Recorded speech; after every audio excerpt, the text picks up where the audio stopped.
একটু বোঝাই আপনাকে যে এই পৃথিবীতে এখন যতগুলো সমস্যা আছে বা যতগুলো ফিতনা আছে, এগুলোকে যদি একত্রিত করি তবুও দাজ্জালের সমান হবে না। নবী সাল্লাল্লাহু আলাইহি ওয়াসাল্লাম বলেছেন, পৃথিবীতে আদম আলাইহিস সালামকে সৃষ্টি করার পর থেকে কিয়ামত পর্যন্ত মসিহুদ দাজ্জালের মতো ভয়ঙ্কর কোনো ফিতনা আসে নাই, আসবেও না। আল্লাহর এমন কোন নবী নেই যেই নবী তার কওমকে দাজ্জাল সম্পর্কে সতর্ক করেন নাই। এমনকি নূহ আলাইহিস সালাম পর্যন্ত তার কওমকে দাজ্জাল সম্পর্কে সতর্ক করেছেন। আর আমি মুহাম্মদ সাল্লাল্লাহু আলাইহি ওয়াসাল্লাম তোমাদেরকে একটা বাক্য বেশি বলছি যা অন্য নবীগণ বলেন নাই, সেটা হলো মসিহুদ দাজ্জাল এক চোখে অন্ধ হবে, তোমাদের রব আল্লাহ তিনি অন্ধ নন। যে ব্যক্তি জুমার দিনে সূরা কাহফ তেলাওয়াত করবে এবং সূরা কাহফের প্রথম 10টা আয়াত কমপক্ষে মুখস্থ করে রাখবে, এর হক আদায় করবে, তার জীবদ্দশায় যদি দাজ্জাল বের হয়, দাজ্জাল তার কোনো ক্ষতি করতে পারবে না। পৃথিবীতে যত ফিতনা আর ফাসাদ এখন দেখছেন, শিরকের ফিতনা, বেহায়াপনা, বেপর্দা, রিবা বা সুদ, মাদক, দুর্নীতি, জুলুম, নির্যাতন, চুরি, ডাকাতি, যত কিছু, সবকিছুকে একত্রিত করলেও দাজ্জালের সমান হবে না। তাহলে আমরা কি এই ফিতনাগুলো থেকে বেঁচে থাকতে পারছি? আপনি কি পর্নোগ্রাফির ফিতনা থেকে মুক্ত? আপনি কি ইন্টারনেট জগতের এই নোংরামি ফিতনাগুলো থেকে মুক্ত? আমি কি মুক্ত? আমি নিজেও মুক্ত না। আপনার সামনে ভালো সাজারও আমার কোনো দরকার নাই। আমরা যারা ইন্টারনেটে ঢুকেছি একবার দুইবারও, জীবনে কখনো তারা কেউই চোখের পাপ থেকে বাঁচতে পারে নাই। তার ভালো সাজার তো প্রয়োজন নাই, আল্লাহর কাছে ইস্তেগফার করার দরকার, আল্লাহ মাফ করবেন। আমরা কি এই যুগে ইন্টারনেটের এই নোংরামি বেহায়াপনাগুলো থেকে মুক্ত থাকতে পারছি? না। আমরা কি এই যুগের সুদভিত্তিক অর্থনীতি থেকে মুক্ত থাকতে পারছি? আমাদের যুব সমাজ কি এই যে টিকটক বলেন, পাবজি বলেন, ফ্রি ফায়ার বলেন, মাদক বলেন, কিশোর গ্যাং বলেন, এগুলোর ফিতনা থেকে তারা কি মুক্ত? আমাদের মেয়েরা কি ফেমিনিস্ট রেভলিউশনের ফিতনা থেকে মুক্ত? আমাদের মেয়েরা কি বেপরদামির ফিতনা থেকে মুক্ত? যুবক যুবতীরা কি হারাম অ্যাফেয়ার্সের ফিতনা থেকে মুক্ত? পরিবারগুলো কি পারিবারিক কলহ থেকে মুক্ত? আমাদের সন্তানরা কি ফিতনা থেকে মুক্ত? আমাদের প্রত্যেকটা খাবার কি বিশুদ্ধ, পরিশুদ্ধ না করাপ্টেড? আমাদের বিশ্বের পুরো পলিটিক্যাল সিস্টেমটা কি আল্লাহ পাকের আইন দ্বারা চলছে? আমাদের পুরো মুসলিম উম্মার প্রত্যেকটা জাতি আজকে কি কুফফারদের নির্যাতনের ফিতনা থেকে মুক্ত? তো আমরা যদি এই ফিতনাগুলো থেকে মুক্ত হতে না পারি, কিভাবে দাজ্জালের ফিতনা থেকে আমরা বাঁচতে পারি? আমি কি বুঝাতে পারছি দাজ্জালের ফিতনা কত বড়? বুঝতে পারছেন? সে যখন বের হবে তখন সে সারা বিশ্বকে শাসন করবে 40 দিন। কতদিন? যার প্রথম দিনটা হবে 1 বছরের সমান, দ্বিতীয় দিনটা হবে 1 মাসের সমান, তৃতীয় দিনটা হবে 1 সপ্তাহের সমান, বাকি দিনগুলো হবে আমাদের দিনের মতো। সত্যি সত্যি কথা কি জানেন যে আমরা এখন চিন্তা করতে ভালোবাসি না, পছন্দ করি না। আমাদের চিন্তা করার সময় কোথায়? আমাদের সকালবেলা ঘুম থেকে উঠে ব্রাশে পেস্ট নিয়ে বাথরুমে যেতে হয়, কারণ আমাদেরকে অফিস ধরতে হবে 8টায় 9টায়, কাউকে স্কুলে কলেজে ইত্যাদি ইত্যাদি। চিন্তার সময় কোথায়? চিন্তা তো করতাম আমরা তাহাজ্জুদের ওয়াক্তে, তাহাজ্জুদের নামাজ পড়ে চুপচাপ বসে চিন্তা করতাম কি হচ্ছে, কি হতে পারে, আমার কি হালত, আমি কি করব, দুনিয়াতে কি করলাম, পরকালে কি উত্তর দিব ইত্যাদি। চিন্তার সময় হচ্ছে ফজরের নামাজের পরে। দেখা যায় 70% মানুষই ওই সময় জাগনা থাকে না, তাই না? চিন্তার সময় কোথায়? সকালবেলা যখন আমরা উঠি, শুরু হলো ফার্স্ট লেন অফ লাইফ, মানে রেস, দৌড়ানো। আমরা ঢাকার ফ্লাইওভারের উপর উঠে দেখি মানুষ ছুটছে, খালি ছুটছে। 1 সেকেন্ড কেউ কাউকে ছাড় দিবে না। তখন গাড়ি ড্রাইভ করছে, 1 সেকেন্ড সে যে ছাড় দিবে, একটু দাঁড়াবে, আমরা চলে যাব, সাইড দিবে না, কারণ ও আর প্রতিযোগিতায় আছে, কে কার আগে যেতে পারে। কেউ কাউকে ছাড় দেয় না। তো এটা কি কিসের প্রতিযোগিতা? দুনিয়ার। এই ব্যস্ততা কিসের বলেন? দুনিয়ার। এখন এই ব্যস্ততার সময় ঠান্ডা মাথায় চিন্তা করার সময় কোথায়? এই যে আমি বললাম একটা হাদিস, এই হাদিসটা তো চরমভাবে বিশুদ্ধ, যে দাজ্জালের প্রথম দিনটা হবে 1 বছরের সমান। কখনো কি ভেবেছেন যে 1 বছর একটা দিন কিভাবে হতে পারে? 1 বছরের সমান যদি একটা দিনকে হতে হয় বাহ্যিকভাবে, তাহলে তো এই মহাবিশ্বে বড় কিছু হতে হবে, যাতে পৃথিবীর আর্নিক গতি থেমে যাবে বা স্লো হয়ে যাবে। সায়েন্সে পড়েছেন এখানে কেউ? কেউ কি আছেন ফিজিক্সে পড়েছেন? বুঝে ভাই। আচ্ছা আপনি বলেন, পৃথিবীর গতি যদি না কমে তাহলে কিভাবে একদিন এত বড় হবে? এটা কি সম্ভব ভাই? উনি সায়েন্সে পড়েছেন, ফিজিক্সে। তাহলে কি মহাবিশ্বে এমন কিছু হতে যাচ্ছে? যদি হয় তাহলে আমাদের এই সাজানো গোছানো দুনিয়ার কি হবে? আরো চিন্তা করি নাকি এর অন্য কোনো ব্যাখ্যা আছে, যে ব্যাখ্যা আমি জানি না। ভাবতে হবে। আমি চাচ্ছি আজকের লেকচারে আপনারা একটা নসিহত দিয়ে বাসায় যান, সেটা হচ্ছে ভাবতে হবে। কি করতে হবে? ভাবতে হবে, চিন্তা করতে হবে। একটু থামেন। এই যে ব্যস্ততার যুগে আপনি ঢুকে গেছি আমরা, সকাল থেকে শুরু করে রাত পর্যন্ত একটাই ফিকির, একটাই চিন্তা, টাকা পয়সা, বাড়ি গাড়ি, স্ত্রী সন্তান, বউ বাচ্চা, আমার ক্যারিয়ার, আমার রিজিক, এই তো। একটু এর মাঝে সময় নেন, আল্লাহকে সময় দেন, নিজের অতীতের পাপগুলোকে নিয়ে ভাবেন। কত বছর আমরা পৃথিবীতে থাকতে পারি? হাইয়েস্ট কত বছর? 100 বছর হাইয়েস্ট। ভাবেন তারপরে কি হবে? আমার পরে আমি কোন প্রজন্ম রেখে যাচ্ছি? ওরা কি আদৌ আমার জন্য রব্বির হামহুমা কামা রব্বায়ানি সগীরা পড়তে পারবে? আমি কি ওকে শিক্ষিত করলাম? আলিফ বাও তো চিনে না আমার ছেলেটা, আমার ছেলে আলিফ বাই চিনে না। এই জেনারেশনের একটা জেনারেশন ছিল, আমাদের আগের জেনারেশন, মাশাআল্লাহ। তখন কি হতো? প্রত্যেকটা গ্রামে গ্রামে, শহরে শহরে, স্কুলে কলেজে, বিভিন্ন জায়গায় বাধ্যতামূলক আপনি আরবি পড়তেন। এখন বিশ্বাস করেন তো? আপনি তো বিশ্বাস করেনই, জানি।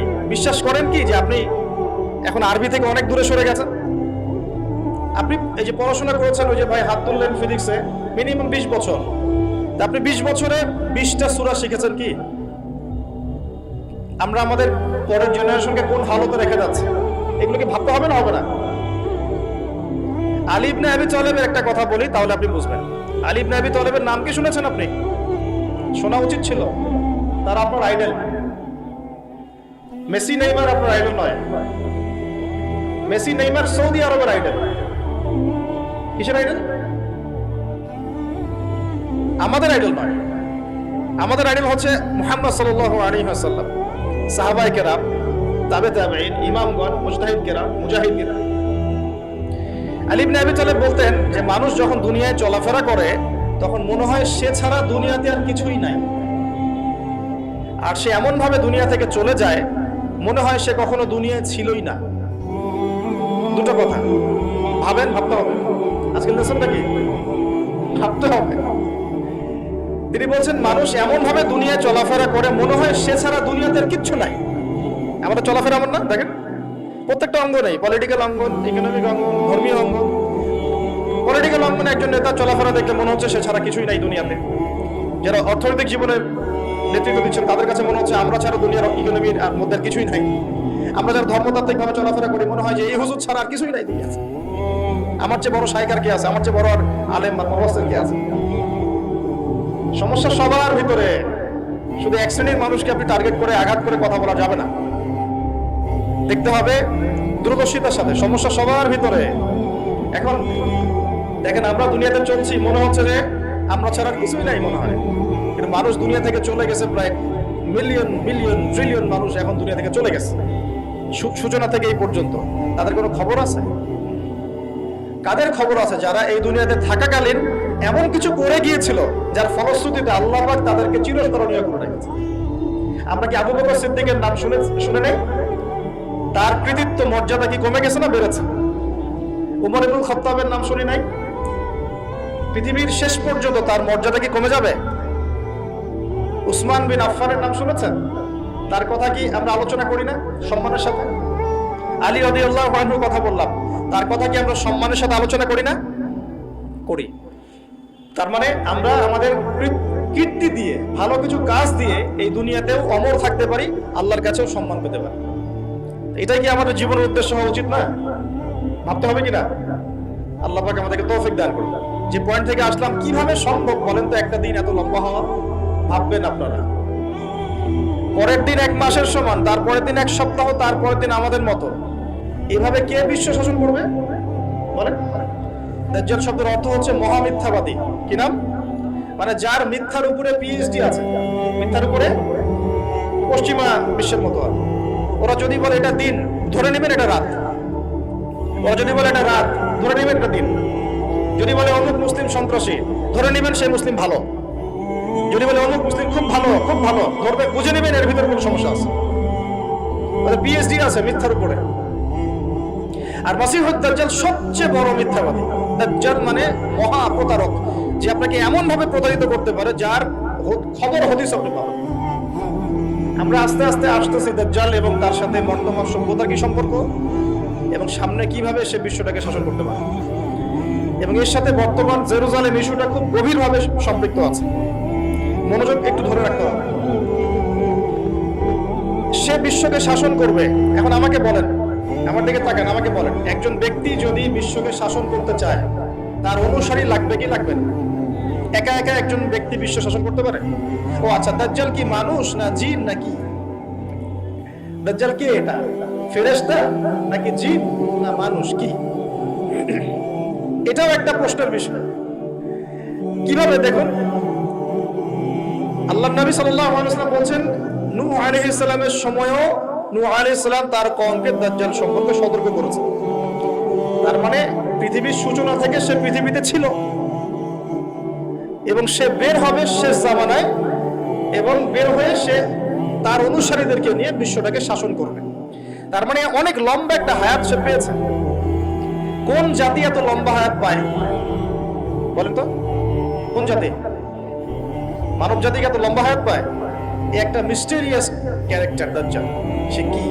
তারপরে দেখুন, নবী সাল্লাল্লাহু আলাইহি ওয়াসাল্লাম একটা হাদিসের মধ্যে বলেছেন যে তাকে ওই তামিম দারির ওই দ্বীপে বন্দী করে রাখা হয়েছে। আপনারা হাদিসটা জানেন? অনেকে জানেন। থাকা অবস্থায় তাকে সাহাবীরা দেখেছেন অনেক বিশাল আকৃতিতে, ঠিক আছে? এবং সাহাবীদেরকে সে প্রশ্ন করছিল, তামিম দারিকে প্রশ্ন করছিল যে বাইসানের খেজুর বাগানে খেজুর কি ধরে? বলে হ্যাঁ ধরে। সে বলছে অচিরেই আর ধরবে না। তারপরে বলছে তাবারিয়া হ্রদে কি পানি আছে? সাহাবীরা বলছেন আছে। বলছে অচিরেই পানি থাকবে না। তোমাদের ওই উম্মি নবীর কি খবর? সাহাবীরা বলছেন যে তিনি মক্কা থেকে মদিনায় হিজরত করে এসেছেন, বদরের যুদ্ধ হয়েছে, বালতির মতো তার অবস্থা, একবার এদিকে পাল্লা ভারী হয় একবার এদিকে পাল্লা ভারী, মানে বদরে জিতেছেন, উহুদে বিপর্যস্ত হয়েছেন। তখন এই ব্যক্তি বলছে যে তোমাদের জন্য উত্তম হবে ওই ব্যক্তির অনুসরণ করা। দাজ্জাল এই কথা বলছে, তোমাদের জন্য উত্তম হবে ওই উম্মি নবীর অনুসরণ করা। সাহাবীরা জিজ্ঞাসা করছেন আপনি কে? তো সে বলছে যে আমি হচ্ছি দাজ্জাল, আমাকে অচিরেই এখান থেকে মুক্ত হওয়ার অনুমতি দেওয়া হবে, তখন আমি এই পৃথিবীটাকে শাসন করব। এখানে সাহাবীরা দেখে আসছেন, যারা দেখে আসছেন তারা পরে ইসলাম কবুল করেছেন। তখন তারা মুসলিম ছিলেন না, খ্রিস্টান ছিলেন। কথা বুঝতে পারছেন? আর এখানে আমরা তাকে একটা বিশাল দেহি দেখলাম, শিকল দিয়ে বন্দী। আবার নবী সাল্লাল্লাহু আলাইহি ওয়াসাল্লাম একদিন মদিনার মধ্যে উমর রাদিয়াল্লাহু আনহুকে নিয়ে হাঁটছেন, সহিহ মুসলিমে আছে। খবর পাওয়া গেল যে মদিনায় একটা যুবক ছেলে আছে, ইহুদি মায়ের সন্তান একটা যুবক ছেলে, যার চুলগুলো কোঁকড়ানো, চোখটা একটু ফোলা, যার আলামতগুলো দাজ্জালের সাথে মিলে যাচ্ছে। তখন নবী সাল্লাল্লাহু আলাইহি ওয়াসাল্লাম ওমর ইবনুল খাত্তাবকে নিয়ে ওদের বাসায় গেলেন। দেখলেন খেজুর বাগানে সে বসে আছে। মনোযোগ দিন। এবার নবীজি গিয়ে বললেন যে তুমি কি দেখো? সেই ছেলেটা বলছে আমি আরশ দেখি।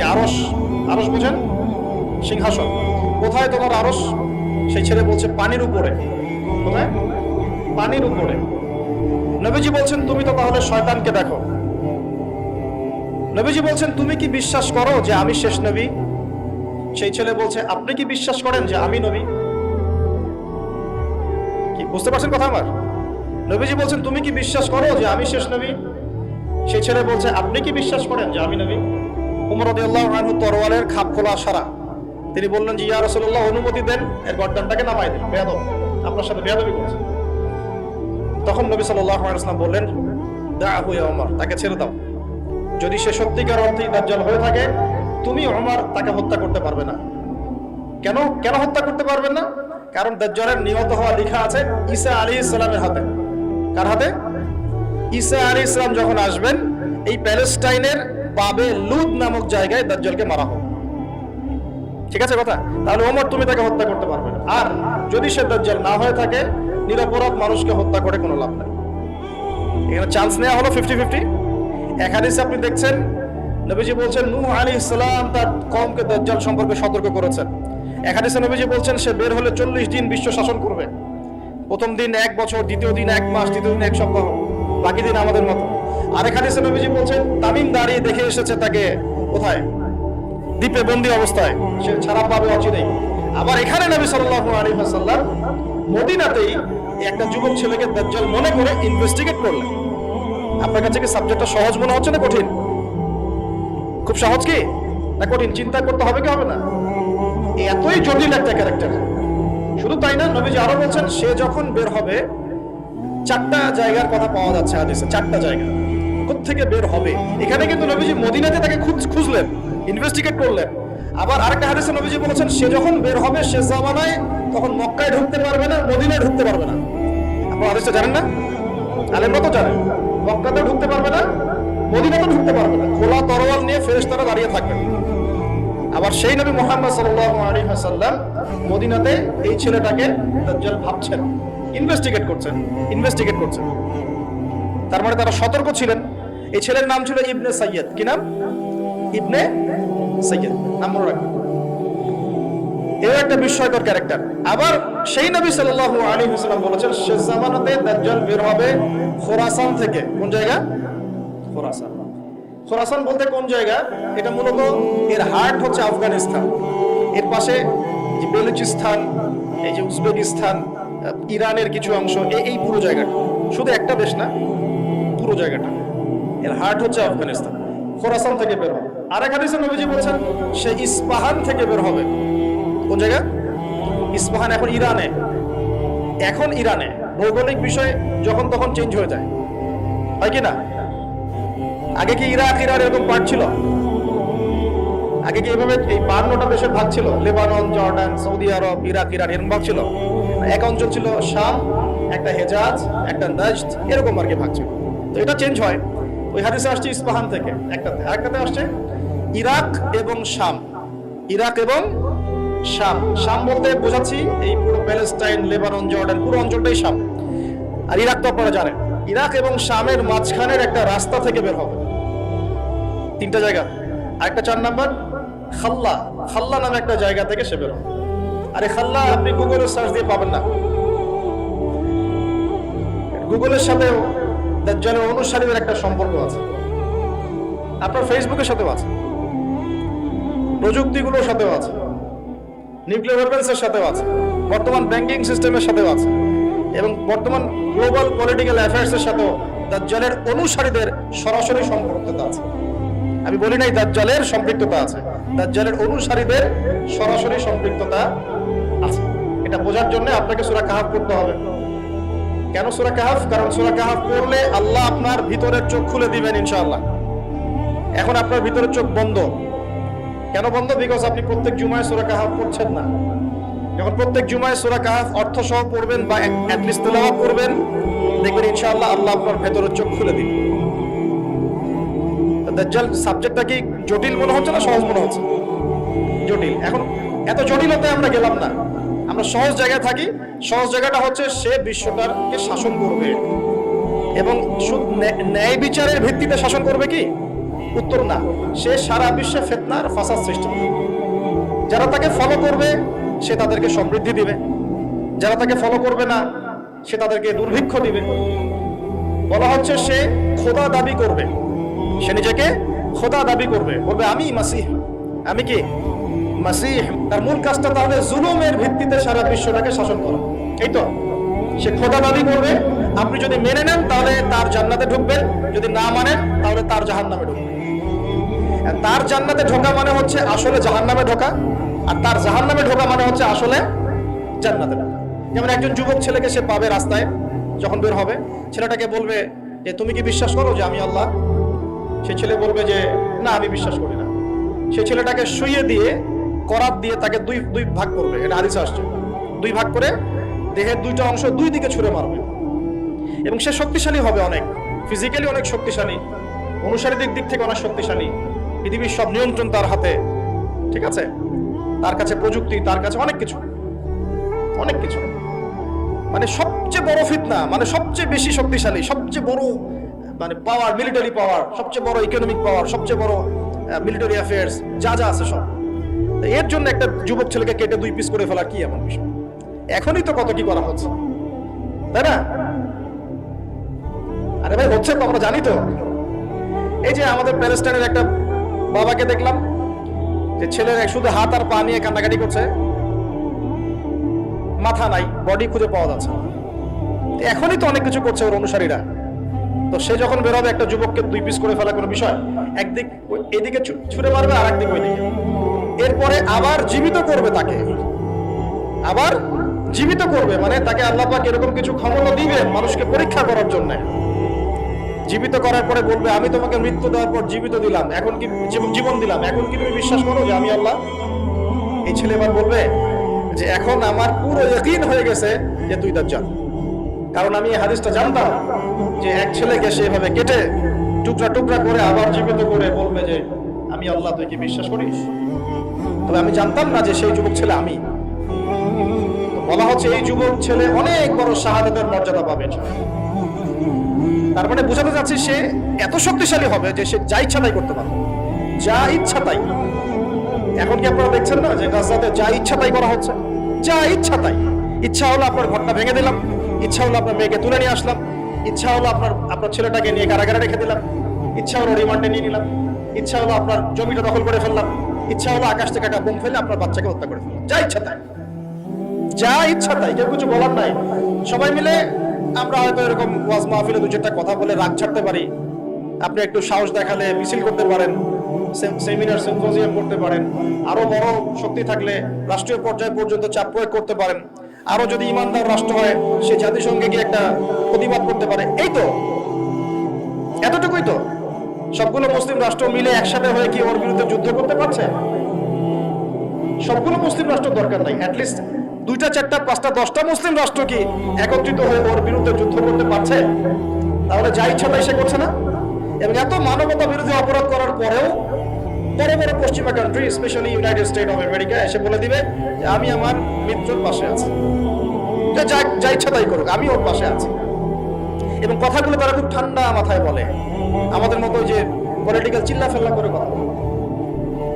আমরা ওয়াজ মাহফিলে যে একদম চিল্লা চিল্লি করে গলা ফাটায় ফেলে দিই একদম, হ্যাঁ, মানুষের আবেগ বুঝে ওয়াজ করি, মানুষের আবেগ বুঝে ওয়াজ করি। জোরে জোরে বললে মানুষ জোরে জোরে ঠিক বলবে, আমার ভিউ বাড়বে। আদতে এগুলো কথা বলার আদত না, এগুলো কিন্তু কথা বলার আদত নয়।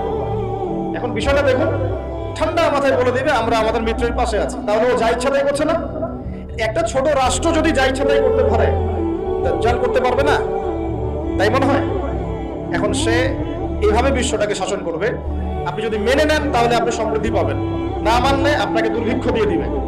একটা কওমের পাশ দিয়ে যাবে, বলবে তোমরা কি বিশ্বাস করো যে আমি আল্লাহ? বলবে হ্যাঁ বিশ্বাস করি। ব্যাস, এদেরকে সমৃদ্ধি, সোনা দানা হীরা জহরত যত খাজানা খনি আছে দিয়ে দিবে। একটা কওমের পাশ দিয়ে যাবে, বিশ্বাস করো আমি আল্লাহ? সে বলবে না, আমরা বিশ্বাস করি না, আর ইমানদার। ওদের উপর বৃষ্টি বন্ধ হয়ে যাবে, দুর্ভিক্ষ। এখন দুর্ভিক্ষ, বৃষ্টি বন্ধ হওয়া ইত্যাদির অনেক ব্যাখ্যাও আছে। মূল কথাটা আসেন, সে যদি বিশ্বটাকে শাসন করতে চায় তার অনুসারীর দরকার আছে কি নাই? আছে না নাই? আচ্ছা, এবার একটু ভালো করে বোঝেন। মনে করেন আপনার নাম হচ্ছে আমাদের আব্দুল্লাহ ভাই, মনে করেন আব্দুর রহমান, ঠিক আছে?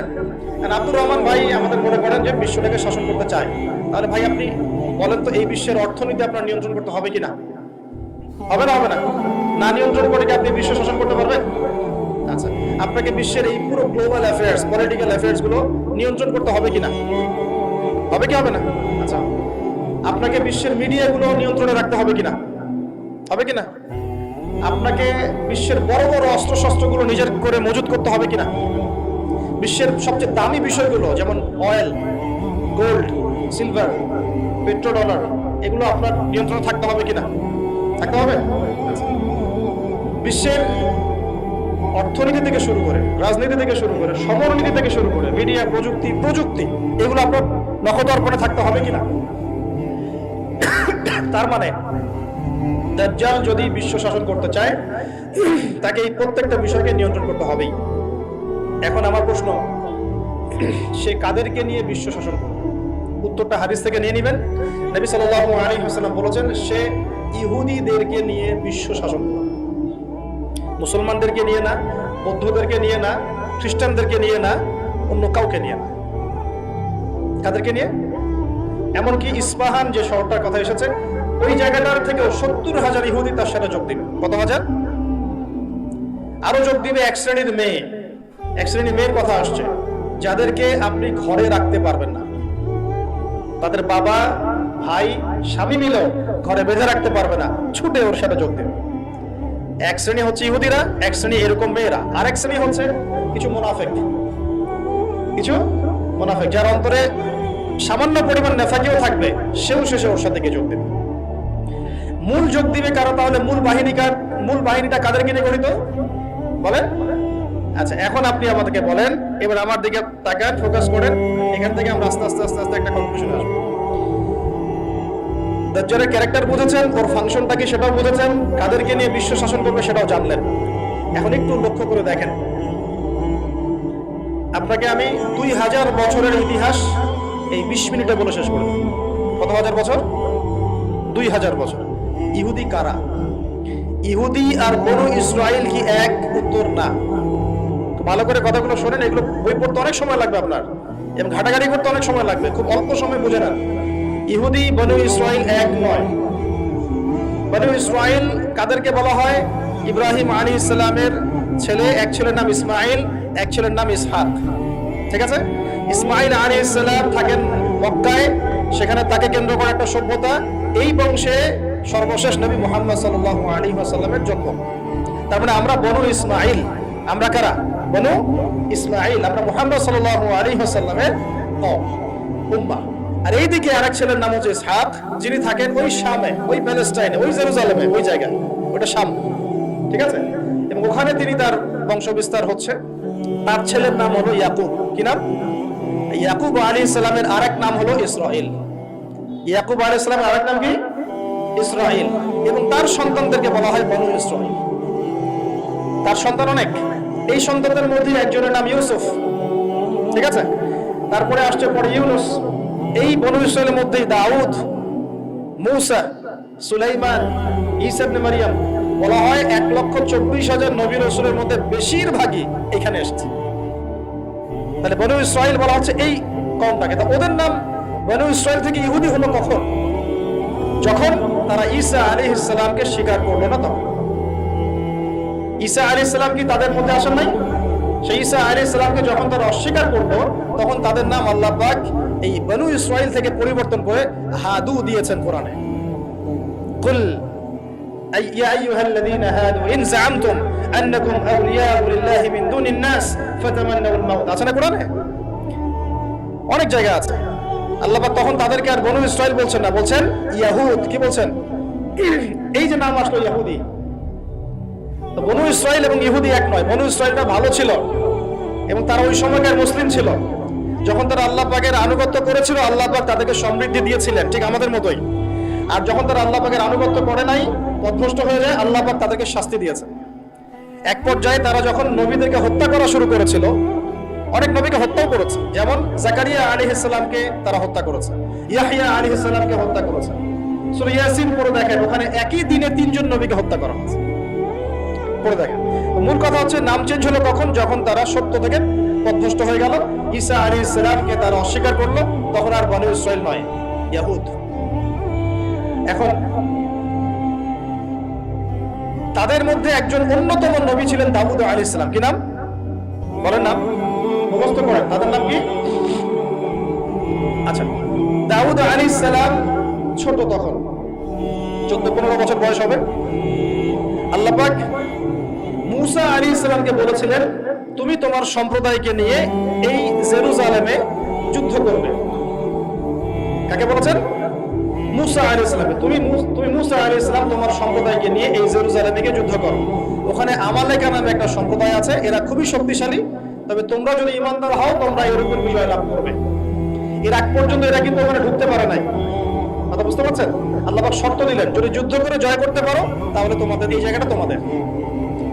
তো মূসা আলাইহিস সালাম বললেন তার কওমকে, চলো যুদ্ধ করি। মূসা আলাইহিস সালামের কওম বলছে, ইযহাব আনতা ওয়া রাব্বুকা ফাকাতিলা ওয়া ইন্না হাহুনা কাঈদুন। এই মূসা, তুমি যাও আর তোমার রব গিয়ে যুদ্ধ করো, আমরা এখানে বসে থাকি। কথা কি বুঝতে পারেন নাই? মানে এরা কোন কওম? ওই যে ফিরাউনকে ডুবে মরতে দেখেও বিশ্বাস করে না, বাছুর পূজা শুরু করে, আল্লাহ পাক একটার পর একটা নিদর্শন দেখান, তাও অস্বীকার করে। তাওরাত নিতে গিয়েছেন মুসা আলাইহিস সালাম, এসে দেখেন তারা বাছুর পূজা শুরু করেছে। মান্না সালোয়া আল্লাহ দিচ্ছেন, তাও অস্বীকার করে। মৃত থেকে জীবিত করেন, তাও অস্বীকার করে। শেষমেশ বলে বসলো যে ইয়া মুসা লান নুমিনা লাকা হাত্তা নারাল্লাহা জাহরা, হে মুসা আমরা তোমার প্রতি বিশ্বাস করব না যতক্ষণ না আল্লাহকে সামনে দেখাচ্ছ আমাদের চোখ দিয়ে। এটা সেই জাত যে নবীদেরকে এত কষ্ট দিয়েছে। মুসা আলাইহিস সালাম যখন বললেন চলো, আল্লাহ পাক যুদ্ধের কথা বলেছেন, ওটা যুদ্ধ করে জয় করতে পারলে আমাদের হয়ে যাবে। তো বলছে ওখানে আমালেকা সম্প্রদায় আছে এত বড় শক্তিশালী, তুমি যাও তোমার রব গিয়ে যুদ্ধ করো, আমরা এখানে বসে আছি। আর আমাদের নবী মুহাম্মদ সাল্লাল্লাহু আলাইহি ওয়াসাল্লাম যখন বদরের মাঠে 313 জনকে নিয়ে পরামর্শ করছেন কি করব, যুদ্ধ করব কিনা, তখন আমাদের মুসলিম সেনা বাহিনীর মধ্যে যে সাহাবীরা ছিলেন, সাদ বিন মুয়াজ রাদিয়াল্লাহু আনহু, তিনি বলছিলেন ইয়া রাসূলুল্লাহ সাল্লাল্লাহু আলাইহি ওয়াসাল্লাম আপনি আমাদেরকে নিয়ে বদরের মাঠ কেন, যদি উত্তাল সাগরে ঝাঁপ দিতে চান আমরা সেখানেও ঝাঁপ দিব। কত পার্থক্য, তাই না? তিনি বলছিলেন যে আমরা সেই কথা আপনাকে বলবো না যে কথা মুসার কওম মুসাকে বলেছে, বরং আপনি যদি আদেশ করেন আমরা উত্তাল সাগরেও ঝাঁপ দেব। এমনি এমনি তো বদরের যুদ্ধ আসে নাই, বিজয় আসে নাই, এইসব ইমানের কারণে এসেছে। এখনো কি এই মাজলুম ভাইরা উত্তাল সাগরে ঝাঁপ দেয় নাই? তারা তাই করছে। ওইদিকে আসছি আমি পরে, এই জায়গাটা একটু বুঝেন। তো যুদ্ধ তারা করলো না, যুদ্ধ করলো না। আল্লাহ পাক শাস্তি দিলেন। কি শাস্তি? 40 বছর আল্লাহ পাক ওদেরকে একটা জায়গায় ঘুরপাক খাওয়ানো শুরু করলো। সকালে উঠে একটা পাহাড়কে কেন্দ্র করে ঘুরতো, সন্ধ্যায় এসে আবার সেই জায়গায় থেমে যায়। এটাকে বলা হয় তিহ উপত্যকার 40 বছরের শাস্তি। সূরা বাকারার মধ্যে দলিল আছে। এবার মুসা আলাইহিস সালামের জীবনটা শেষ, ওনার হায়াত শেষ, উনি চলে গেলেন আল্লাহর কাছে। পরবর্তীতে নবী হলেন ইউশা বিন নুন। কি নাম? ইউশা বিন নুন। মনে রাখার চেষ্টা করেন, বলে যান না আবার। ইউশা বিন নুন একজন নবী। এবার ইউশা বিন নুনের সময় ওই বনু ইসরাইলি বলছে যে আমরা যুদ্ধ করতে চাই, ওই জায়গা আমরা দখল করতে চাই। আমিন। এখন আসেন, কোন জায়গা ভাই? কোন জায়গা যুদ্ধ করতে চায়? আচ্ছা, জেরুজালেম নিয়ে এত কথা কেন জানেন? কারণ এই জায়গাটা শেষ জামানার সবচেয়ে ইম্পর্টেন্ট জায়গা।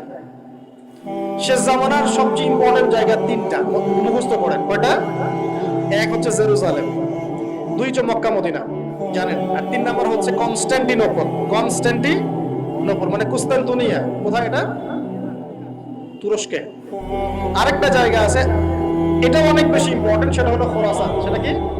খোরাসান। এই 4টা জায়গার কথা মাথায় রাখবেন। পুরো বিশ্বের এই প্রেক্ষাপট এই 4টা জায়গাকে কেন্দ্র করে ঘুরতে থাকবে এবং এর সেন্টার হার্ট হচ্ছে জেরুজালেম। কারণ কিয়ামত ততদিন পর্যন্ত হবে না যতদিন এই জেরুজালেম মুসলিমদের দখলে না আসছে এবং এই জেরুজালেম থেকে ইমামুল মাহদি ঈসা ইবনে মারইয়াম বিশ্ব শাসন না করছেন, ততদিন পর্যন্ত এই পৃথিবীতে কিয়ামত হবে না ইনশাআল্লাহ। বুঝতে পারছেন কথা? আচ্ছা, তো ইউশা বিন নুন এখন বলছেন যে আচ্ছা তোমরা তো আবার যুদ্ধ করতে যাচ্ছ, মুসা আলাইহিস সালামের সময় তো যুদ্ধ করতে বলা হয়েছিল, করো নাই। এখন যদি আবার যুদ্ধের কথা বলা হয়, যদি তোমরা আবার পালায় যাও, তখন তারা বলছে ওয়া মা লানা আল্লা নুকাতিলা ফি সাবিলিল্লাহ, কেন আমরা আল্লাহর রাস্তায় যুদ্ধ করব না? ওয়া কাদ উখরিজনা মিন দিয়ারিনা, আমাদেরকে আমাদের বাড়িঘর থেকে বের করে দেওয়া হয়েছে, ওয়া আবনাইনা, আমাদের সন্তান থেকে বিচ্ছেদ করানো হয়েছে, কেন যুদ্ধ করব না? অবশ্যই যুদ্ধ করব। তো বলছি ঠিক আছে, তাহলে আমি আল্লাহর কাছে দোয়া করলাম। হ্যাঁ করেন। আল্লাহর কাছে দোয়া করা হলো, আল্লাহ পাক বললেন জিহাদ ফরজ করলাম, নাও যুদ্ধ করো। ওখানে কোন সম্প্রদায় আছে? আমালেকা, অনেক শক্তিশালী, অনেক বিশাল দেহে। চিন্তা করছেন আসলে আমরা কি ধর্ম শিখতেছি, না আমরা কি আমাদের সংস্কৃতি শিখতেছি, না আমরা কি আমাদের ইতিহাস শিখতেছি? আসলে আমরা শিখতেছিটা কি? আমরা শিখতেছি স্মার্টফোন, টিকটক। বিশ্বাস, ঢাকা শহরে এই 15 থেকে 20 বছরের ছেলে মেয়ের যা অবস্থা দেখলে আমাদের চোখ দিয়ে পানি বের হয়। আবার শুকরিয়া আদায় করি, আলহামদুলিল্লাহ ওই যুগে আমরা, এই যুগটা আমরা নষ্ট করিনি, আলহামদুলিল্লাহ। কি একটা অবস্থা! এদের অর্ধেকের সাইকোলজি নষ্ট করে দিয়েছে বিভিন্ন মুভিজ, সিনেমা। এখনকার অনেক মুভিজে দেখায় যে সে গ্যাংস্টার হচ্ছে, গ্যাংস্টার হওয়াটা একটা প্যাশন। ওইটা দেখে দেখে সে নিজেও গ্যাংস্টার হওয়ার চেষ্টা করে, সাইকোলজি নিয়ে খেলে। আমি দেখিনি, আমাকে বলা হয়েছে। এগুলো উৎসাহিত করে মানুষকে এই ধরনের গুন্ডামি কাজ করতে, প্রেমিকাকে নিয়ে পালায় যাবে, এটা করবে সেটা করবে, এগুলো তো উৎসাহিত হয়ে ছেলেমেয়েরা এই কাজ করবে। না পড়াশোনা করতেছে, না ইতিহাস জানে, না সংস্কৃতি, না বিশ্ব, না অর্থনীতি, না ধর্ম, আসলে আসি কোন দিকে? এর চেয়ে আমাদের এর আগের এইজ যাদের বয়স এখন 50-60, এই জেনারেশনটা মাশাআল্লাহ অনেক ভদ্র ছিল। আমি হলফ করে বলতে পারি, আমার কথা আপনারা মন খারাপ করেন না, এটা আমার কনফিডেন্স থেকে বলছি, এখন যদি আরেকটা মুক্তিযুদ্ধ হয়, এই জেনারেশন অস্ত্র হাতে নিতে পারবে না। ওই অস্ত্র হাতে নিবে ওই যাদের বয়স 40, ওই 50, এরাই। আমাদের এই যে কিশোর গ্যাং, টিকটক জেনারেশন আর যুবক সমাজকে আপনি খুঁজেই পাবেন। আল্লাহ পাক আমাদেরকে হেফাজত করুন। আর এটার জন্য ভাই, আমাদের যাদের দাড়ি পেকে গেছে আমরা দায়ী সমানভাবে। কারণ আপনি নিজের ফিকির করেছেন, আপনার সন্তানের ফিকির কোথায়?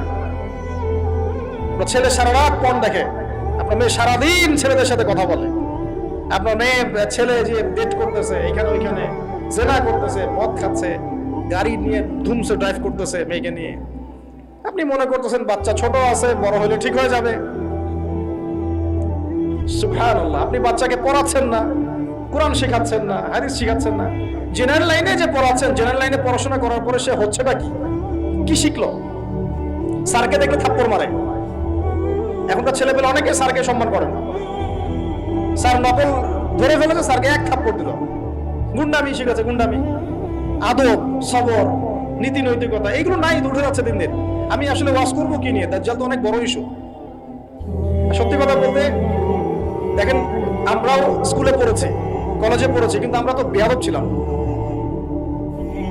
বেয়াদবি এক জিনিস আর দুষ্টামি এক জিনিস। আমরা দুষ্ট ছিলাম, খুব দুষ্ট ছিলাম, দুরন্ত, খেলাধুলা পছন্দ করতাম, দুরন্ত, দুষ্টামি করতাম। সাথে সাথে আমাদের একটা ফ্রেন্ডলি সম্পর্ক ছিল, বন্ধুর মতো, কিন্তু আমরা কখনো বেয়াদবি করি না। এখন দেখবেন ওয়াজে আলেমদের সামনে গিয়ে বেয়াদবি করতেছে। ওলামায়ে কেরামের সামনে যে একটু মানে ভদ্রভাবে কিছু কথা বলে মাসালা জিজ্ঞাসা করবো, ওখানেও গিয়ে বেয়াদবি করতে, কথা বলাই জানে না কিভাবে কথা বলতে হয়। আল্লাহর ওয়াস্তে ভাই, আকীদার, আমলের, এই যে আখলাকের সংশোধন করেন, না হলে আমাদের সামনে মহা বিপর্যয় অপেক্ষা করছে। আল্লাহ পাক আমাদের সবাইকে কথাগুলো বোঝার তৌফিক দান করুন বলি আমিন। অনেক লম্বা হয়ে যাবে, ওদিকে যাচ্ছি না, মূল জায়গা থেকে একটু শেষ করে দেব। আপনারা অনেকক্ষণ ধরে অপেক্ষা করছেন, একটু খেয়াল করেন। আর ইউশা বিন নুনের কাছে এখন এরা বলছে নেতা দাও, নেতা। ইউশা বিন নুন বলছে ঠিক আছে, আমি দোয়া করলাম, আল্লাহ পাক তালুতকে নেতা বানালেন। কাকে? তালুত। এখন বনু ইসরাইল বলছে ওর নেতৃত্ব আমরা মানি না। কেন মানো না? যে ওর তো টাকা পয়সা নাই, ওর তো স্ট্যাটাস নাই। যে আমাদের কাছে নেতৃত্বের মানদণ্ড যেগুলা, আমরা টাকা পয়সা দেখে নেতা বানাই না। আপনার টাকা নাই, আপনি নেতা হতে আসতেন কেন? আপনার স্ট্যাটাস নাই, আসতেন কেন?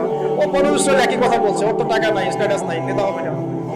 তখন আল্লাহ পাক বলছেন যে ওয়াজাদাহু বাসতাতান ফিল ইলমি ওয়াল জিসম। আল্লাহ পাক তো তালুতকে দুটো কোয়ালিটি দিয়েছেন।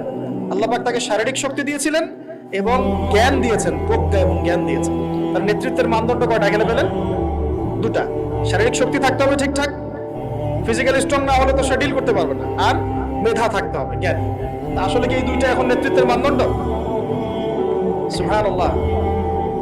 অদ্ভুত সিস্টেম বিশ্ববাসীকে দেওয়া হয়েছে, বিশ্ববাসীকে একটা অদ্ভুত সিস্টেম দেওয়া হয়েছে। একজন মেজর, একজন কর্নেল, একজন বিসিএস ক্যাডার মানুষ এমন একজন মানুষকে স্যালুট করে যে মানুষটা অক্ষর জ্ঞান নাই, নামও স্বাক্ষর করতে পারে না,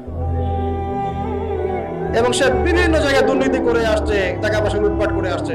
একজন বিসিএস ক্যাডার এবং একজন আর্মি অফিসার, একজন জেনারেল, একজন মেজর, তাকে স্যালুট করতেছে। কি সিস্টেম! অথচ তার চাইতে এই ব্যক্তি নেতৃত্ব পাওয়ার অনেক বেশি যোগ্য। জ্ঞান তার আছে এবং শারীরিক শক্তি তার আছে, তার প্রশিক্ষণ আছে, সবকিছু তার মধ্যে আছে। কি সিস্টেম বিশ্ববাসীকে দেওয়া হয়েছে! সুবহানাল্লাহ। আমি ফিলোসফিও পড়েছি অনেকদিন। অ্যারিস্টটল এবং প্লেটোদের যুগে এটাকে বলা হতো দি কমিউনিটি অফ ফুলস। একটা পড়ে দেখবেন, স্যার সলিমুল্লাহর লেখা অনেকগুলো বই আছে, এর মধ্যে পড়ে, মানে অজ্ঞতার একটা যুগ, অজ্ঞতার শাসন, অজ্ঞতার কমিউনিটি। বাদ দেন, এখানে ইউশা বিন নুন নেতৃত্ব দিলেন কাকে? তালুতকে। ওরা বললো মানি না। তো আল্লাহ পাক মনোনয়ন করেছেন, এখন না মানলে তোমরা আযাব ভোগ করবা। তারপরে তারা মেনে নিল, এবার যুদ্ধে যাচ্ছে। ওই জেরুজালেম মুক্ত করতে যাচ্ছে। যে জেরুজালেম এখন তারা মুক্ত করতে চাচ্ছে, ওই জেরুজালেম তালুতের বাহিনী মুক্ত করতে যাচ্ছে। বলেন তো, তালুত এবং বনু ইসরাইল তখন ভালো না খারাপ? ভালো না খারাপ? তারা কি মুসলিম না মুসলিম? তারা তখন মুসলিম না মুসলিম? মুসলিম। তারা তখন ইউশা বিন নুনের উম্মত, তার আগে ছিল মুসা আলাইহিস সালামের উম্মত। এবার তালুত বললেন যে আল্লাহ পাক তোমাদেরকে পরীক্ষা করবেন, সামনে নদী আছে, এই নদীর পানি পান করতে পারবে না। যদি পান করো তাহলে তোমাদের নাম কাটা, তোমরা আর যুদ্ধে অংশগ্রহণ করতে পারবে না। ফামান শারিবা ফালাইসা মিন্নি, যে ব্যক্তি এখান থেকে পানি পান করবে সে আমার অন্তর্ভুক্ত না। ওয়া লাম ইয়াতআমহু ফাইন্নাহু মিন্নি, যে ব্যক্তি এখান থেকে পানি পান করবে না সে আমার সাথে যুদ্ধে যেতে পারবে। ইল্লা বিগুরফাতিন বিয়াদিহি, মানে এক অঞ্জলি পানি শুধু পানি পান করতে পারবে, এক অঞ্জলি পানি, এতটুকু, বেশি না। ফাশারিবু ইল্লা কলিলাম মিনহুম, আল্লাহ পাক বলেন ওদের বেশিরভাগই পানি পান করলো, অল্প কিছু বাদ দিয়ে। অল্প কিছু সংখ্যা তাফসীরে এসেছে 313 জন বাদ দিয়ে, 313 জন বাদ দিয়ে, 313 যে বদরে এখানেও। এবার এই 313 জনকে নিয়ে তালুত এগিয়ে গেল, গিয়ে দেখলো বিশাল বাহিনী, বাপরে বাপ, একদম আমালেকা সম্প্রদায়ের। সেখানে নেতৃত্ব দিচ্ছে ওদের সেনাপতি, তার নাম জালুত। কি নাম? জালুত। এবং এই জালুতের বাহিনী দেখে মুসলিম বাহিনী বলছে যে লা তাকাতা লানা বিজালুতি ওয়া জুনুদি, এই জালুতের বাহিনীর সাথে পেরে ওঠার ক্ষমতা তো আমাদের এখন হবে না। কিন্তু যারা ভেবেছিল যে আল্লাহর সাথে সাক্ষাৎ করতে হবে, যাদের ঈমান দৃঢ় ছিল, তারা বলেছিল কাম মিন ফিআতিন কলিলাতিন গালাবাত ফিআতান কাসীরাতান বিইذনিল্লাহ, তোমরা ভয় পেও না, আল্লাহর হুকুমে বহু ছোট ছোট দল বড় বড় দলের উপর বিজয় লাভ করেছে। এটা তারা বলে একটা দোয়া করলো, এই দোয়াটাও শিখে নেবেন। তারা একটা দোয়া করলো, তারা বললো রব্বানা আফরিগ আলাইনা সাবরান ওয়া সাব্বিত আকদামানা ওয়ানসুরনা আলাল কওমিল কাফির। আর আল্লাহ পাক বলেন ফাহাজামু বিইذনিল্লাহ, আল্লাহ পাকের হুকুমে তারা এই মাত্র 313 জন নিয়ে জালুতের বিশাল বাহিনীকে পরাজিত করে।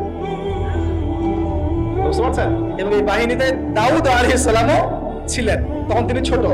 দাউদ আলাইহিস সালাম জালুতকে হত্যা করলেন। কিভাবে হত্যা করলেন সেটা আসছে যে এই গুলতি নিক্ষেপ করেছিল দাউদ আলাইহিস সালাম, আর তার চোখে গিয়ে লাগে জালুতের, এতেই জালুত মারা যায়।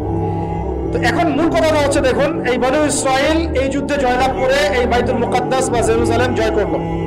এই যে তারা প্রথমবার এখানে ঢুকলো, এর আগ পর্যন্ত কিন্তু ঢুকতে পারে না। এবার আল্লাহ পাক তাদেরকে বললেন তোমরা এখানে যদি আমার আদেশগুলো মেনে চলো, এই জায়গা তোমাদেরই, তোমরা এখানে থাকবে। কিন্তু যদি তোমরা আদেশ না মানো, আমার বিরুদ্ধাচরণ করো, তোমাদেরকে এখান থেকে বের করে দিব।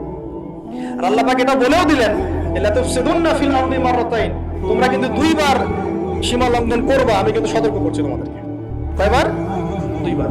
এবার দাউদ আলাইহিস সালামের সময় তারা খুব সুন্দর ছিল, একদম রুলিং স্টেট। বলা হয় যে দাউদ আলাইহিস সালামের সময় তারা ওই জেরুজালেম থেকে বিশ্বকে শাসন করেছে।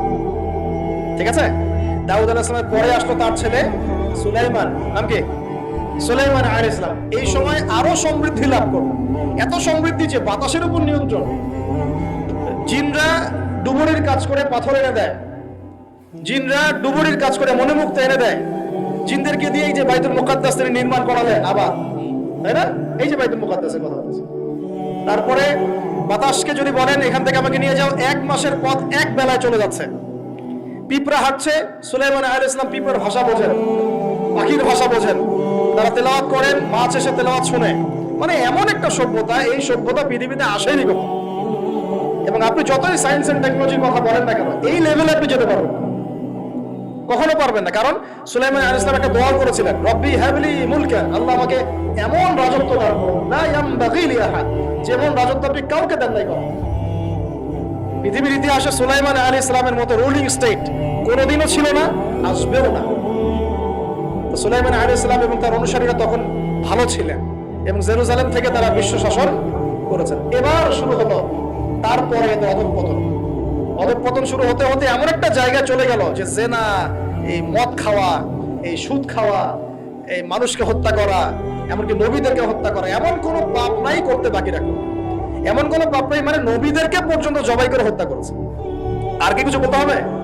আল্লাহ পাক ওই যে ওয়াদা করেছিলেন যদি ফাসাদ সৃষ্টি করো এখান থেকে বের করে দেব। এবার আল্লাহ পাক একটা বাহিনী পাঠালেন। এই বাহিনীটা পাঠিয়েছেন ইরাকের ব্যাবিলন থেকে। কোন জায়গা? ইরাকের ব্যাবিলন। এই বাহিনীর রাজার নাম ছিল নেবুজাদ নেজার। কি নাম বলেন? নেবুজাদ নেজার। সে ছিল মূলত অগ্নি পূজারী আর কি। তার একটা সভ্যতা, ব্যাবিলনের সভ্যতা। ব্যাবিলনের সভ্যতা কিন্তু অনেক প্রাচীন। এবার তারা গিয়ে কি করলো, এই বনু ইসরাইল যারা পথভ্রষ্ট হয়ে গেছে এদেরকে এমন মায়ের ওখানে জেরুজালেমে গিয়ে একটা একটা করে সেখান থেকে ওরা বের করে দিল, দিয়ে ওদেরকে ওই জেরুজালেমের এই যে মসজিদ, ওখানকার ফল ফসল যা আছে সব ডিস্ট্রয়, পেশাকার করে। এখন ওরা যা করতেছে গাজার সাথে, এরকম কাজ এর চেয়ে ভয়ঙ্কর। নেবুজাদ নেজার একটা একটা করে ধরে ধরে কেটে কেটে, আর বাকি যারা বেঁচে ছিল এদেরকে দাস বানিয়ে শিকল দিয়ে পেঁচিয়ে ব্যাবিলনে নিয়ে গেল। তাহলে দেখেন রুলিং স্টেট থেকে বনু ইসরাইল চলে আসলে এখন কোথায়? ব্যাবিলনে, দাসত্বের শ্রেণী। আর তাদের ওই ফকর থাকবে শেষ। কারণ আল্লাহ ওয়াদা করেছিলেন ভালো থাকলে ভালো থাকবা, খারাপ করলে খারাপ।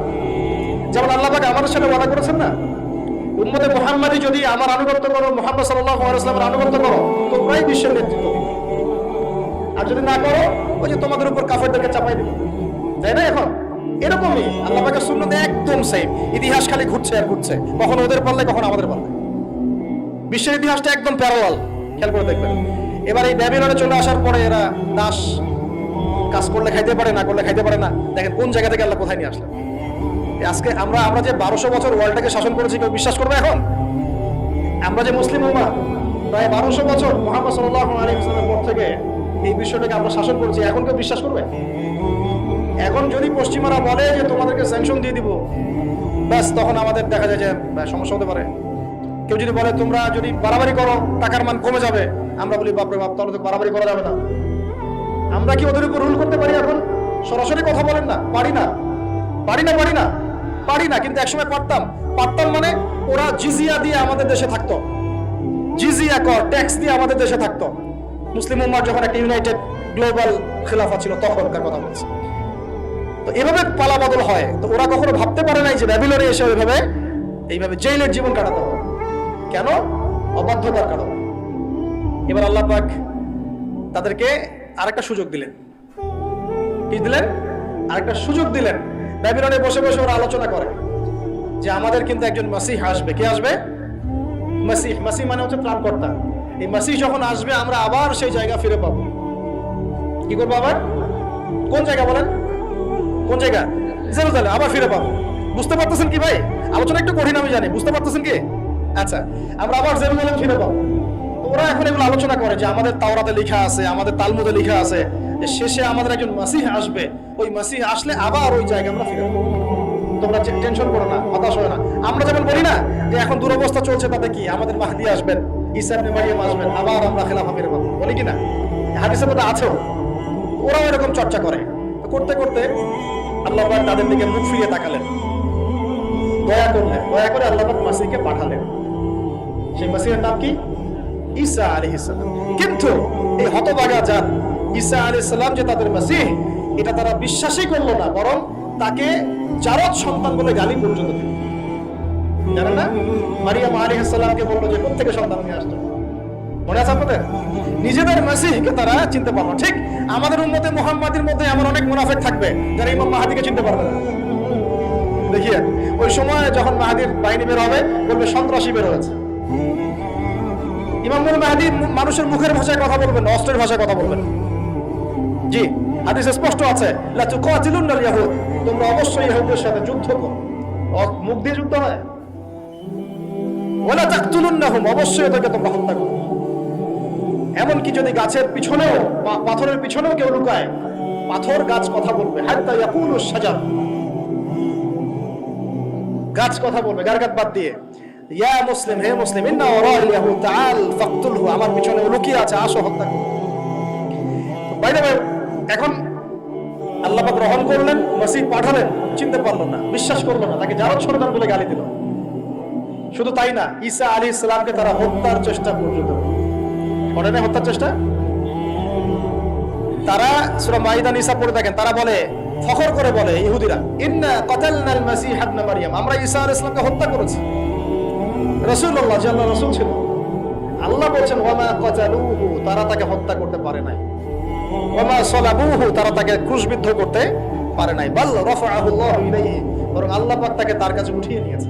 ওয়ালাকিন শুববিহা লাহু, কিন্তু ওদের ওরা ধোঁকা খেয়েছিল, মনে হয়েছিল তিনি মনে হয় মাসিহ। আসলে সে মাসিহ ছিল না। আল্লাহ পাক তাকে উঠিয়ে নিয়েছে এবং শেষ জামানায় তাকে আবার পাঠাবেন। কেন পাঠাবেন? কারণ তার কাজ এখনো বাকি আছে। তার কাজ হচ্ছে সত্যিকারের মাসিহ মিথ্যায় প্রতারক দাজ্জালকে হত্যা করবে এবং এই জেরুজালেম থেকে ঈসা আলাইহিস সালাম আবার ইসলামী খেলাফা বাস্তবায়ন করবে। এটা তার কাজ এখনো বাকি আছে। এই কারণে তিনি যখন আসবেন, তিনি বিয়ে শাদী করবেন, তার সন্তান হবে, তার ইন্তেকালের পরে তাকে দাফন করা হবে আল্লাহর নবী সাল্লাল্লাহু আলাইহি ওয়াসাল্লামের কবরের পাশে, রওজা মুবারকের পাশে। তার কাজ এখনো বাকি আছে। তারা মাসিহকে চিনতে পারলো না। এবার আল্লাহ পাক আবার শাস্তি দিলেন। যে লা তুফসিদুন্না ফিল আরদি মাররাতাইন, তোমরা দুইবার ফাসাদ সৃষ্টি করবে। এবার কার হাতে শাস্তি দিলেন? এবার রোমানদের হাতে। ওই যে রোমান সভ্যতা, রোমানদের ইতিহাস পড়েছেন তো আপনারা, ওরা সুপার পাওয়ার ছিল তখন। রোমানরা তখন এসে 70 খ্রিস্টাব্দের কথা, মানে ঈসা আলাইহিস সালামের জন্মের, মানে ঈসা আলাইহিস সালামের নবী হয়ে আসার পরে আর 70 বছর পরের কথা, যখন তারা স্বীকার করলো না, এই রোমান বাহিনী এসে ওই যে আগে যেমন ব্যাবিলনের বাহিনী গিয়ে ওদেরকে ম্যাসাকার করেছিল, এই রোমান বাহিনী গিয়ে ওদেরকে পুরো ম্যাসাকার করলো। আবার এই জেরুজালেম ধ্বংস হলো, মসজিদ ডিস্ট্রয় হলো, ওদেরকে হত্যা করা হলো, দাসত্বের শৃঙ্খলা আবদ্ধ করলো, এভাবে ওদেরকে আবার ম্যাসাকার করলো। দুইবার আল্লাহ শাস্তি দিলেন। তবে এবার তারা দাসত্বের শৃঙ্খলা আবদ্ধ হয় নাই, বিশ্বের বিভিন্ন জায়গায় ছড়িয়ে ছিটিয়ে গেছে। কোথাও 10 জন, কোথাও 20 জন, কোথাও 50, কোথাও 100, এভাবে আস্তে আস্তে ছড়িয়ে ছিটিয়ে গেছে। ওরা আর এক জায়গায় থাকতে পারে না। ওদের একটা অংশ গিয়ে মদিনায় আশ্রয় নিয়েছে। কোথায়? মদিনা, যার নাম ইয়াসরিব। ওই সময়কার কথা বলছি, কিন্তু প্রায় 1400 বছর আগের কথা বলছি আমি, 1500, 1000 বছর, 2000 বছর আগের কথা বলছি। মদিনায় আশ্রয় নিয়েছে 3টা গোত্র, বনু কুরাইজা, বনু কাইনুকা, বনু নাজির। আমার সাথে বলেন একটা, বনু কুরাইজা, বনু কাইনুকা, বনু নাজির। কোথায় আছে ওরা বসে? মদিনায়। কেন মদিনায়? কারণ ওই যে তাওরাতে আছে, মাসিহকে তো স্বীকার করলো না, শেষ জামানে একজন নবী আসবে, সে ওই আরব থেকে আসবে, অপেক্ষা করছে মদিনায়, যে সেই নবী আসলে ইসলাম কবুল করে আমরা আবার সমৃদ্ধি হব। কথা বুঝতে পারছেন? তার অপেক্ষা করছে ওখানে মুহাম্মদ সাল্লাল্লাহু আলাইহি ওয়াসাল্লামের জন্যই। আল্লাহর নবী আসলেন, 13 বছর মক্কায় দাওয়াতি কাজ করলেন, করে মদিনায় হিজরত করে গেলেন, তাদেরই দরজায় গেলেন, তাদের সাথে দেখা করলেন, তাদেরই কেবলায় 17 মাস নামাজ পড়লেন। তাদের কেবলা মানে বাইতুল মুকাদ্দাস, প্রায় 16 মাস বা 17 মাস নামাজ পড়লেন। কিন্তু তারপরেও ঠিক যেমন করে তারা ওদের মাসিহকে চিনতে ব্যর্থ হলো, একইভাবে তারা মুহাম্মদ সাল্লাল্লাহু আলাইহি ওয়াসাল্লামকেও চিনতে ব্যর্থ হলো। না মাসিহকে গ্রহণ করলো, না মুহাম্মদ সাল্লাল্লাহু আলাইহি ওয়াসাল্লামকে গ্রহণ করলো। ব্যাস, এরপরে শত্রুতা শুরু হলো। আপনারা জানেন আল্লাহর নবীকে বারংবার তারা হত্যার চেষ্টাও করলো।